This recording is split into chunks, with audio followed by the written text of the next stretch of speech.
Mukhang demonyo. Ang ikinatatakot ko ang kanyang nerbyo. Lalong nagiging nervyoso yata.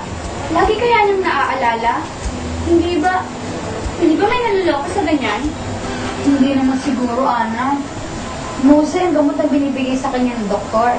At sabi sa ospital, magaling doon na psychiatrist, si Dr. Soriano. Isa raw sa pinakamahusay, sabi rin ni Tony.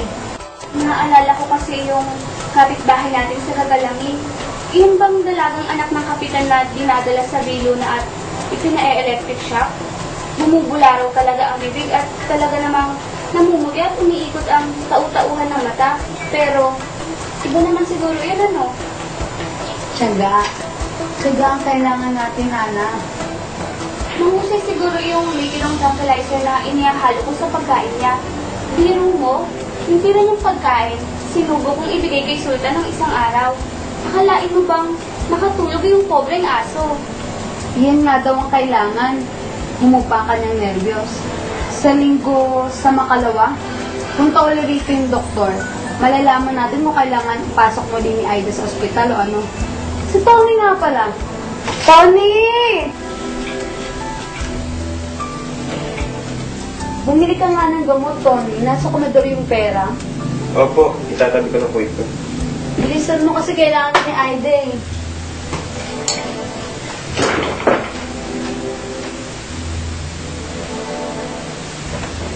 Nak, nagugutom ka ba?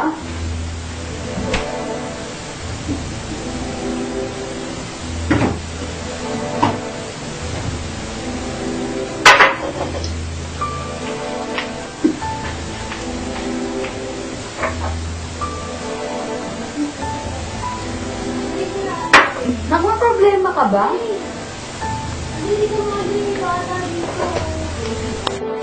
Lagi nang naglalabas yung Tony yan, ha? Hindi mo ba napapansin, Regina? Hindi. Bakit?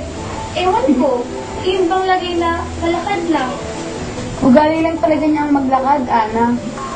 Oo nga, pero gabing-gabi na kung umuwi. Susi ang ginagamit.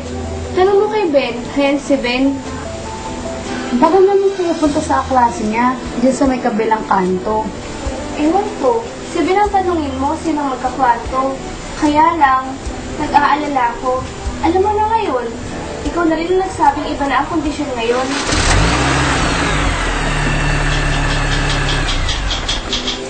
Saan ba yun? Tingnan mo nga, oy Benjamin. Andyan po ba si Miss Calderon? Opo, sino po sila? Si Mayor Regina may kasama. Ano kailangan? Nakaayusin ka. Gusto na ako yung makausap, Inay.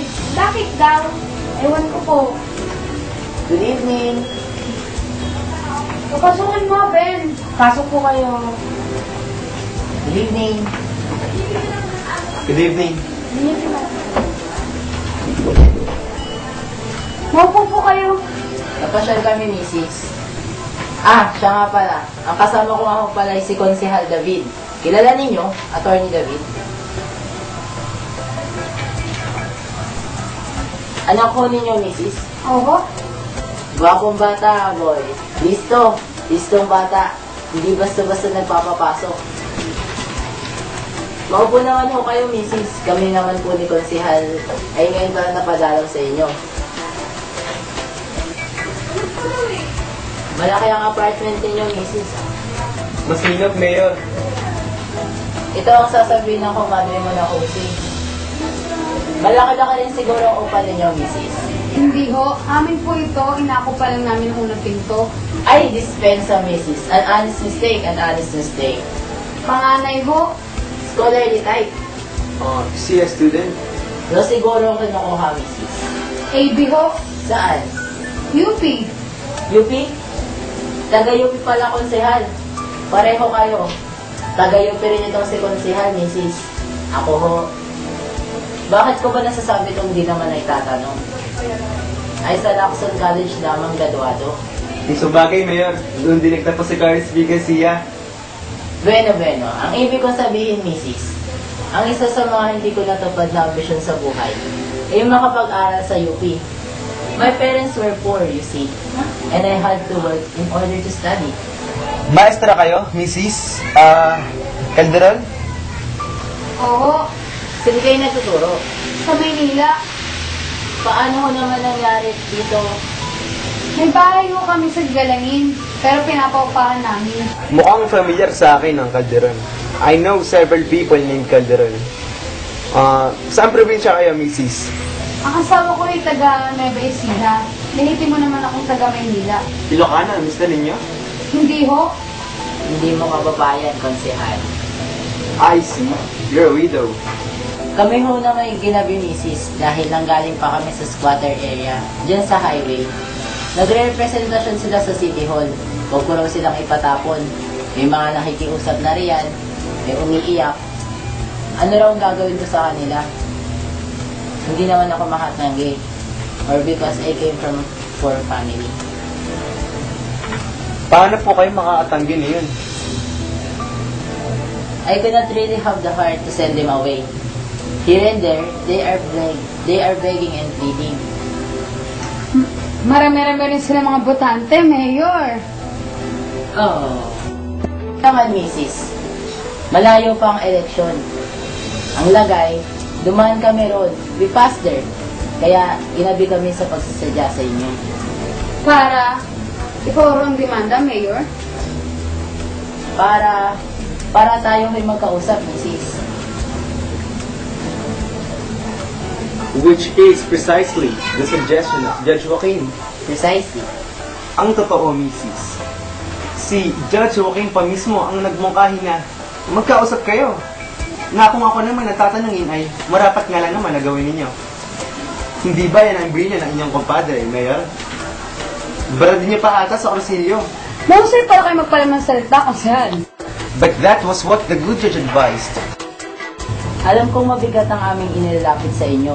Kaya nga ako'y mapakumbabang na parito upang wika nga nila ihingi ng kapatawaran ang ginawa ng aking anak. Ipaabot sa inyo ang... At akala ba ninyo ay makuha na lamang sa paghingi-hingi ng tawag ginawa ng inyong anak? Alam ko, misis. Ganun pala, bakit hindi natin ipabaya sa usgado? Si misis. Kayo ba, Mayor, may anak na babae? Alam ko ang itatanong ninyo. Meron, 3. Paano kung sa aking anak ginawa iyon? Paano kung pinakamamanitat niya ay ginahasa ng aking anak? Naturalmente, I will be shocked. Mararamdaman ko ang nararamdaman ninyo ngayon, misis. Hindi ko tinatanong kung ano mararamdaman mo. Ano ang gagawin ninyo? Tatahimik lang ba kayo? Magdedemanda kayo? Anong gagawin ninyo? Misis. Sa ganitong anggulo lang natin tignan, Mrs. Total ay umabot na rin lamang tayo sa puntong ito. Malino ko nakita ang iyong punto. Total ay kakampisan pa lamang ng kaso. Hindi niyo na ba inaalala ang iyong anak? Kung itutuloy ninyo ang demanda, ang kauna-unahang gagawing hakbang para mapatunayang, iyan, ginahasa siya, ay ipa-examine siya. Hindi natin maiaalis sa abogado ng kabila tungkol sa hingin na yan. Kawawa rin ang inyong anak, misis. Ang ibig kong sabihin... Para patunayan kung siya ginahasa o hindi. Para mapatunayan kung siya ginahasa o hindi. Exactly. Kung hindi kayo kumbinsin ng ginahasa ang aking anak, eh bakit kayo narito? Para huwag na umabot dyan, misis. Legalismo yung mga abogado? Wala tayong magagawa, Mrs. Ganyan talaga. Sa tusuhan, sa patalinuhan, sa kasinungalingan, sa pagbababagal, sa teknikalidad, dyan kayo magagaling. Sa ilalim ng batas, walang kasalanan ng isang tao hanggat hindi siya napapatulan ng kasala. Maganda sa kalan ng mga abogado. Hindi niyo na ba inaalala ang inyong anak, Mrs.? Ang kanyang kinabukasan.